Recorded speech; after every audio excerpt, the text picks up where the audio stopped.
भगवान विष्णु ने श्री कृष्ण के रूप में देवकी और वसुदेव के घर में जन्म लिया था। उनका लालन पालन यशोदा और नंद ने किया था। इस अवतार का विस्तृत वर्णन श्रीमद्भागवत पुराण में मिलता है। कृष्ण हिंदू धर्म में विष्णु के अवतार हैं। हिंदू श्री कृष्ण को ईश्वर मानते हैं और उन पर अपार श्रद्धा रखते हैं। सनातन धर्म के अनुसार भगवान विष्णु सर्वपापहारी, पवित्र और समस्त मनुष्यों को भोग तथा मोक्ष प्रदान करने वाले प्रमुख देवता हैं।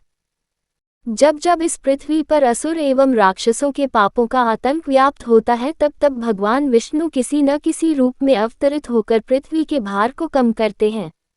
वैसे तो भगवान विष्णु ने अभी तक 23 अवतारों को धारण किया। इन अवतारों में उनका सबसे महत्वपूर्ण अवतार श्री कृष्ण का ही था। यह अवतार उन्होंने वैवस्वत मनवंतर के 28वें द्वापर में श्री कृष्ण के रूप में देवकी के गर्भ से मथुरा के कारागार में लिया था।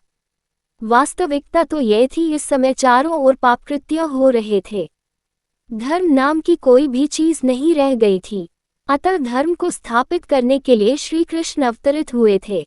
श्री कृष्ण में इतने अमित गुण थे कि वे स्वयं उसे नहीं जानते थे, फिर अन्य की तो बात ही क्या है।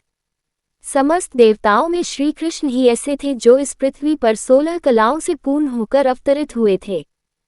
उन्होंने जो भी कार्य किया उसे अपना महत्वपूर्ण कर्म समझा।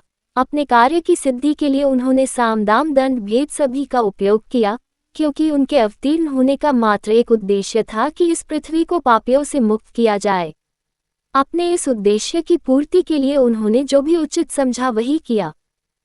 उन्होंने कर्म व्यवस्था को सर्वोपरि माना। कुरुक्षेत्र की रणभूमि में अर्जुन को कर्मज्ञान देते हुए उन्होंने गीता की रचना की, जो कलिकाल में धर्म में सबसे महत्वपूर्ण ग्रंथ माना जाता है।